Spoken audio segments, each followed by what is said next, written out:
Ora, ora, se não estamos aqui novamente, onde o filho chora e a mãe não vê, pra falar dessa obra que tinha tudo, mas tinha tudo pra ser incrível, tá ligado? Tudo a seu favor. Onde o mangaka, ele tem um traço muito bonito, ele consegue fazer cenas muito sinistras e grotescas com uma facilidade, irmão. Ele tinha toda uma premissa muito interessante que prendeu a gente durante anos. Já tem mais de um ano que eu falo desse mangá aqui no canal. Fala sério, como que você não vai ficar minimamente interessado numa história onde uma criança, um garotinho, perde os seus pais por conta de outros garotinhos de escola que tiraram a vida deles? Tudo isso liderado por um moleque, um pentelho que se chama Shigoko Kyo, que faz o inferno até hoje no mangá. A gente viu o nosso protagonista, o Uruma, crescer, ele passou por muita coisa, e ele se preparou durante muito tempo, durante muitos anos, fez vários treinamentos, ele treinava com uma árvore, o cara é um monstro de força física. Aí quem treinou ele foi o avô dele, que era um veterano de guerra, tá ligado? Um dos maiores que já existiram. Eles traçaram um plano juntos, milimetricamente calculado, onde eles tiravam a vida de cada um que fez mal pra esse garoto. Aí no meio disso tudo, o avô dele foi lá e perdeu a vida. Interessante também, meu Deus, mais uma perda, como que ele vai lidar com isso? O irmãozinho dele acordou do coma, e depois que acordou do coma, ele foi de base, na frente do Uruma, então mais uma perda, meu Deus, como que ele vai lidar com isso? Tem um culpado, um principal culpado, o Shigoko Kyo, ele vai fazer de tudo pra acabar com ele, não vai? Mais ou menos.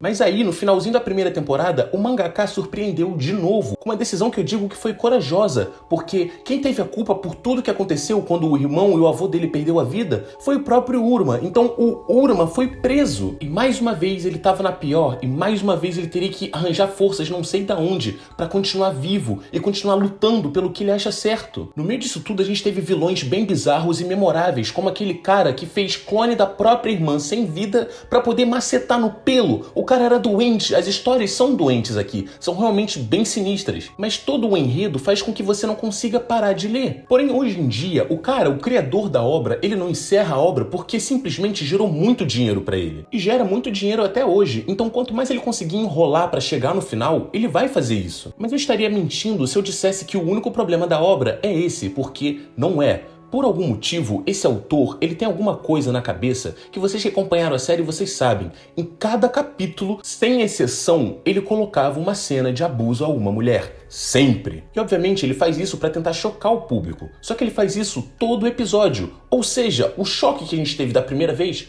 acaba não tendo, porque a gente já sabe que ele vai fazer isso de novo. É só mais uma cena grotesca, meio que em vão. Então assim, o último vídeo que eu fiz dessa obra de Jujutsu no Rokunin foi há 3 meses atrás. E naquele vídeo eu tinha parado no capítulo de número 196. E aí umas coisas muito sem pé nem cabeça começaram a acontecer. Como por exemplo, o Uruma, o protagonista, ele conseguiu chegar frente a frente, cara a cara, com aquele moleque que fez da vida dele um inferno. Pra você que não sabe, esse Shigoko Kyo, ele não é forte fisicamente. Mas o mangá faz questão de mostrar que ele é forte no mental, ele manipula todas as pessoas, a um ponto tão bizarro que ele, hoje em dia ele tem uma seita do tamanho de uma cidade. E é sem exagero algum, porque no momento que a gente tá no mangá, o Uruma tá nessa cidade e a cidade inteira tá atrás dele. E novamente, o protagonista passou por tudo que ele tinha pra passar, chegou frente a frente com um moleque que fez mal a ele, e ao invés de tirar a vida dele, como a gente espera já há tanto tempo, ele acabou parando no meio do caminho por conta de uma foto.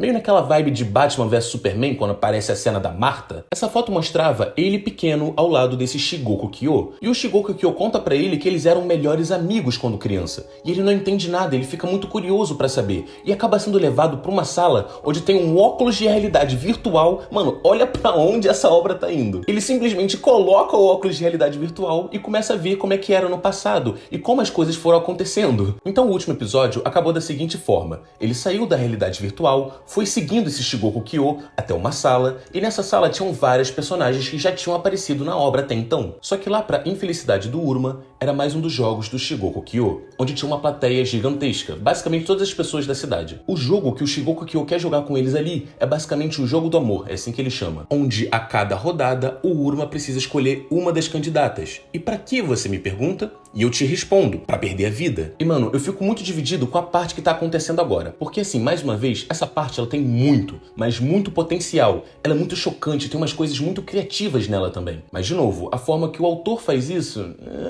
deixa a desejar um pouco. Mas enfim, eu já me estendi muito nessa introdução. Se você caiu aqui de paraquedas e não viu nenhum dos episódios dessa série, mano, tem uma playlist inteirinha, com tudo bonitinho, cada episódio, além de alguns vídeos longos compilando cada temporada. Então assim, é bem rapidinho de ver e, acredite ou não, vale muito a pena. Agora, pra você que já tá acompanhando essa saga há muito tempo, saiba que esse episódio, por mais que tenha vários defeitos, ele talvez seja um dos melhores até agora. E já já você vai entender o porquê. E outra coisa, caso você não saiba, agora eu tenho um canal secundário. Lá é um lugar perfeito pra você relaxar a mente. São uns assuntos muito tranquilos, um conteúdo muito leve e é principalmente focado mais em jogos. Agora, irmão, se você é muito curioso e gosta de coisas bem cabulosas, de saber realmente as piores coisas que o ser humano pode criar, a gente tem um quadro exclusivo no Seja Membro que se chama Radioativo. E que se eu fosse você, eu não perderia por nada. E esse quadro só é exclusivo pros membros porque eu não poderia trazer esse tipo de conteúdo aqui no YouTube normal, porque senão meu vídeo iria cair. E não esquece, a gente tá no meio do maior especial que o canal já teve. Tá tendo vídeo de segunda a sexta aqui na conta principal. E isso vai durar durante um mês inteiro. Então, mano, aproveita, porque eu tô trazendo só pedrada atrás de pedrada. Mas enfim, o aviso tá dado. Se ajeita, se prepara, pega uma pipoquinha, um suquinho e sejam muito bem-vindos a mais um episódio de Jujuka no Rokunin.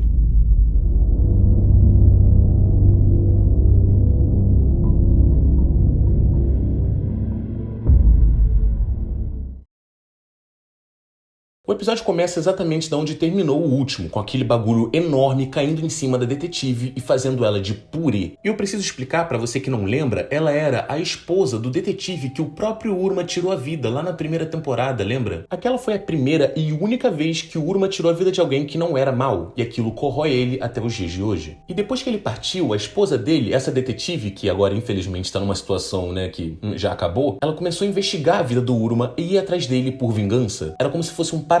Porém aqui, o mangaka mostra que ir atrás de vingança pode resultar em algo muito pior. E essa cena é muito bizarra, porque enquanto a mulher tá ali no chão, o Shigoro Kyo tá apresentando um programa como se fosse, sei lá, o Domingão do Faustão. E a plateia tá indo à loucura depois de ver aquilo, aquela seita dele. Enquanto isso, ao mesmo tempo, a ajudante da detetive tá extremamente triste com a perda dela e as outras meninas estão muito chocadas com aquilo. E lembrando, ela só perdeu a vida porque o Uruma, ele precisa escolher uma menina a cada rodada pra quitar desse servidor que a gente chama de vida. Só que ele não conseguiu escolher. Então ela foi escolhida de forma aleatória. O pânico e o caos começam a tomar conta daquela sala, mas não dá nem tempo de ouvir muita reclamação das garotas, porque o Shigoku Kyo fala que o jogo já vai continuar novamente. E no meio disso, a gente vê o quanto o Uruma tá quebrado. O olhar dele tá completamente vazio. E assim, por mais que o autor ele coloque algumas coisas muito convenientes pro roteiro e acabe nerfando também o Uruma, eu ainda gosto desse personagem porque, mano, ele passou por muita coisa. Algumas das atitudes que ele toma ou deixa de tomar faz até um pouco de sentido, porque a cabeça dele não funciona normal que nem a nossa. Quanto mais você para pra pensar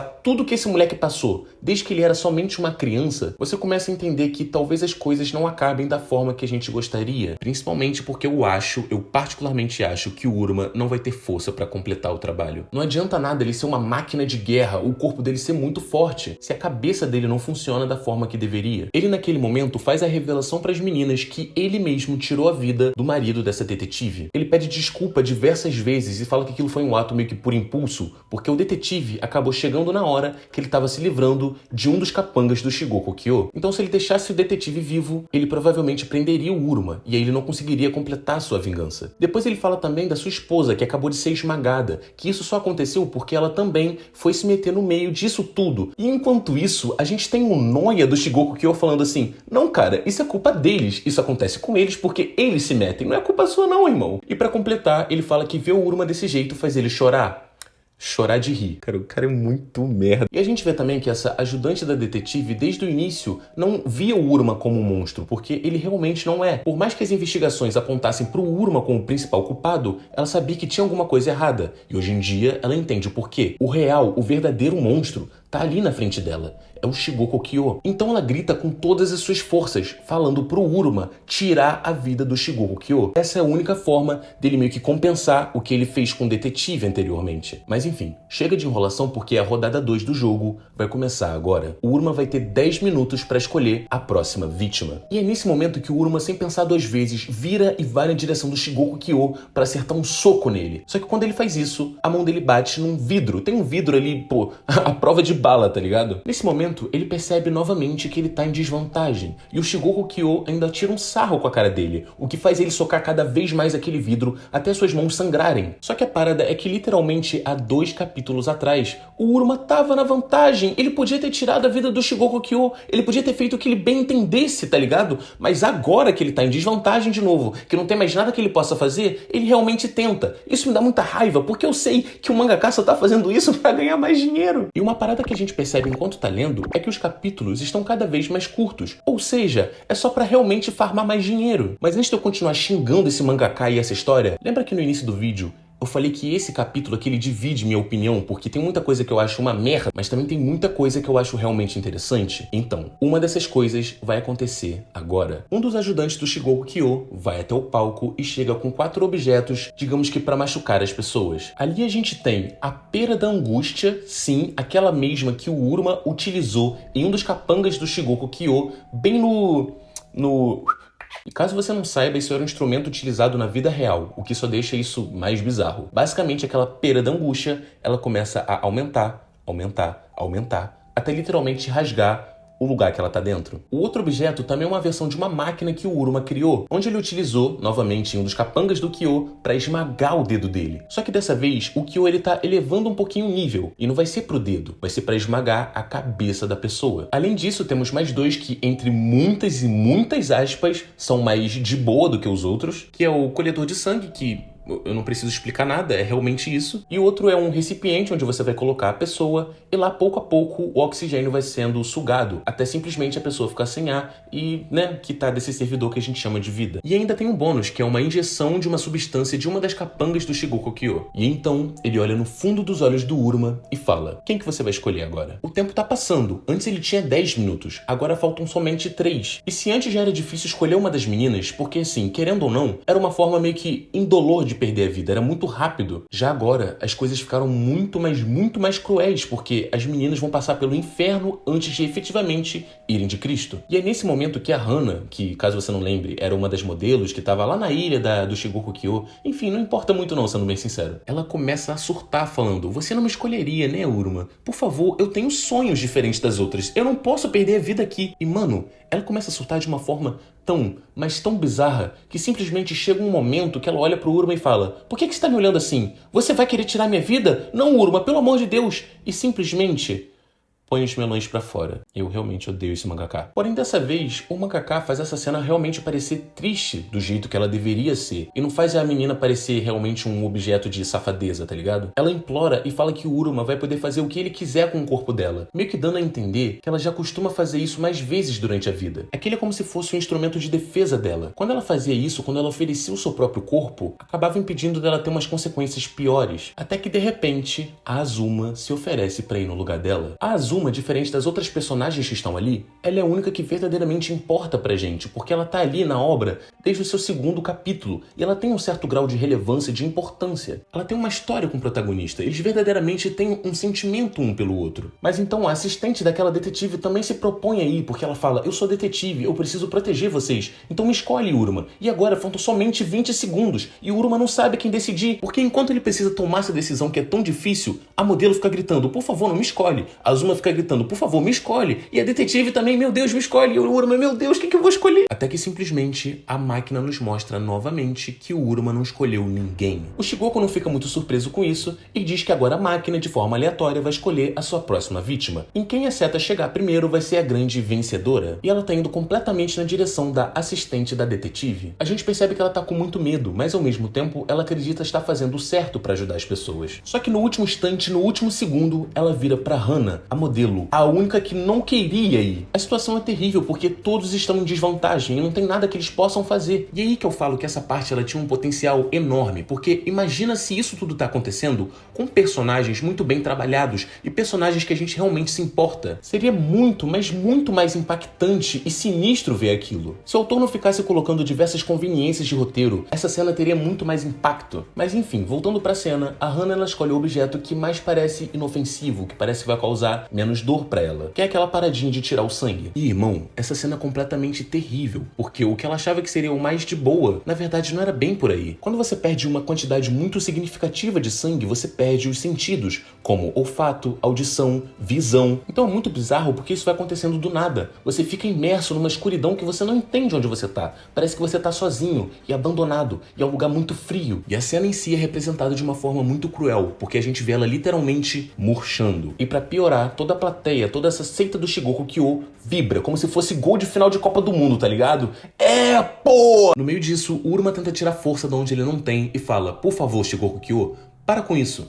Eu dou a minha vida. Acaba comigo e deixa elas de boa. E aí o Kyo, ele pergunta pro Uruma: você tem certeza disso? Você não se importaria? E o Uruma afirma: eu não me importaria. E aí esse maldito, ele fala: bom, você não se importa, mas eu sim. E eu não vou tirar tua vida. Eu quero ver você sofrer aqui. Que filho da puta. Isso, obviamente, faz o Uruma perder o controle. E ele começa a dar diversos socos naquele vidro que é basicamente blindado. E então a ajudante do Shigoko Kyo fala que ele tem 10 segundos pra parar com essa palhaçada, senão ela vai meter uma bala nele. E aí começa a contagem regressiva, enquanto ele tá ali sem controle nenhum, macetando o vidro, até que o tempo acaba e ele toma um tiro na perna. Ou seja, só reforçando, ele já tava em desvantagem. Agora então eu não sei nem explicar. E é claro, o jogo vai continuar. E mais uma vez, o Uruma precisa escolher quem vai ser a próxima vítima. E enquanto isso, no mangá também nos mostra um flashback da Kawana. Não sei se vocês lembram muito bem da Kawana, mas vocês lembram do Kitami, que era um médico que ajudou o Uruma a recuperar as memórias, que tirou vida também de várias pessoas ruins ao lado do Uruma, e eles criaram a organização que se chamava Judica, que dá um nome à obra? Então, ele mesmo. Ele mesmo não, né? A gente tá falando da ajudante dele, a Kawana, porque ele já foi com Cristo. A história dela é que os pais dela abandonaram ela e seu irmãozinho num orfanato, que ela era uma criança muito tímida e meio triste também, obviamente. Só que enquanto ela era criança, tava tudo bem, tudo tranquilo, ela não tinha do que reclamar. As pessoas tratavam bem ela, inclusive o diretor desse orfanato. Só que conforme ela foi crescendo e chegou a 14 anos de idade, quando o corpo dela começou a mudar, adivinhem, exatamente, mais uma cena de abuso. Sim, ela era abusada na infância. Coisa horrível, coisa muito séria, mas que novamente o mangaka coloca isso desde o primeiro capítulo. Só que a questão é, a Kawana, ela não podia denunciar aquilo porque senão o irmão dela também se ferrava e ficava sem um lugar.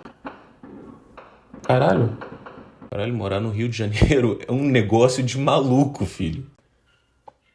Vai tomar no... Como eu tava falando... Caralho. Como é que eu gravo?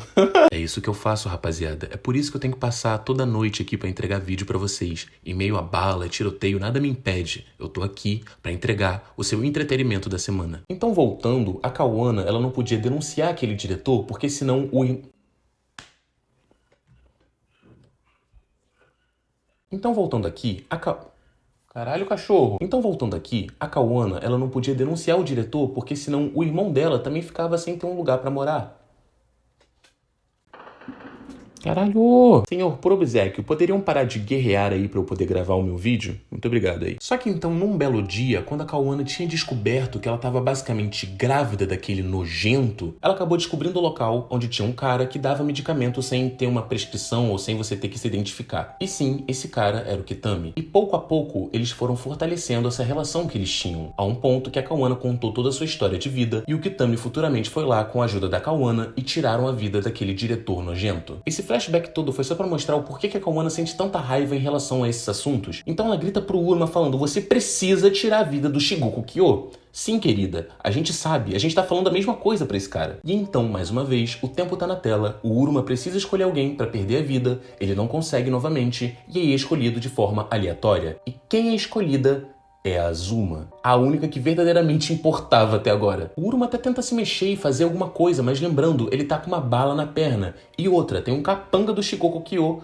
prendendo ele no chão. E esse capanga, ele faz amor com suco, então vai ser um pouquinho mais difícil. A Azuma, ela diz que quer se sentir forte pelo menos uma vez na vida. Desde o início da obra, ela tem sido salva pelo Uruma. Então ela vai escolher um dos objetos que cause mais dor e não vai tentar demonstrar nenhum tipo de dor, pra mostrar que ela é forte e pra não demonstrar fraqueza na frente deles. Ela acaba escolhendo a injeção injeção especial de uma das capangas do Shigoku Kyo. Essa injeção, essa substância, foi a mesma que ela injetou na Kanami, aquela menina que foi clonada trilhões de vezes. E enquanto tudo isso está acontecendo, a gente vê a Ryo. Não sei se você lembra da Ryo, mas vamos lá novamente. A Ryo é como se fosse o Uruma, só que versão mulher. Eles se conheceram naquela ilha lá do Shigoku Kyo. Eles tinham muita coisa em comum, porque a Ryo também estava lá para se vingar de alguém que tinha tirado a vida do irmão dela ou da irmã dela, alguma coisa assim. Ela é um dos personagens mais misteriosos e também fortes da obra. E ela tá ali pela redondeza procurando o Uruma. E no meio dessa procura, ela acaba parando numa sala, que é a sala daquela capanga do Shigoku Kyo, aquela que faz veneninho, tá ligado? E ela acaba encontrando um bebê mumificado. Ela não entende muito bem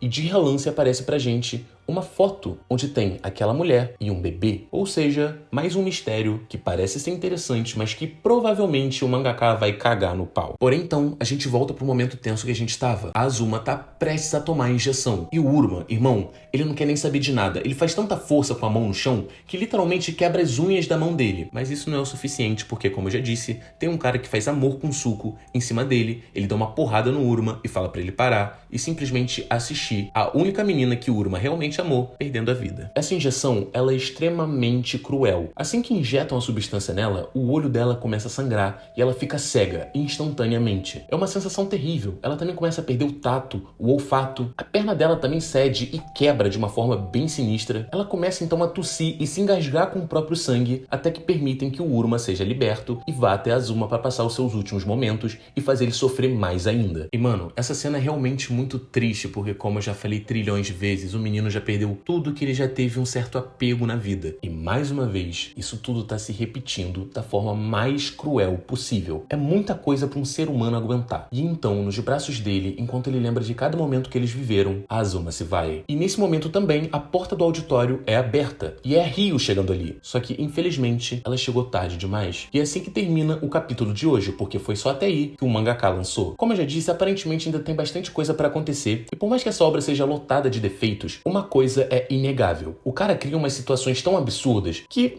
enfim, como eu já disse, não deixa a gente parar de ler. Mas eu já falei o bastante, já passei até por um tiroteio. Eu tô com a garganta doendo. Então me fala você aí nos comentários o que você tá achando de Judica. Se você realmente ainda gosta da obra como você gostava no início, ou se você já não suporta mais. Fala aqui comigo, vamos trocar uma ideia, discutir de uma forma saudável, por favor, sem se xingarem aí nos comentários. Deixa o like, hype o vídeo, se inscreve no canal, se torna membro, toda aquela parada toda. Se inscreve no canal secundário também, por favor, me ajuda demais. Eu amo muito vocês e já deixo avisado que quando tiverem capítulos novos de Judica, eu obviamente vou trazer aqui pra vocês no canal. Então é isso, um beijo galerinha, e lembre-se, sejam gentis. E o resto, mano? O resto aqui se for, dá um beijinho aqui, ó.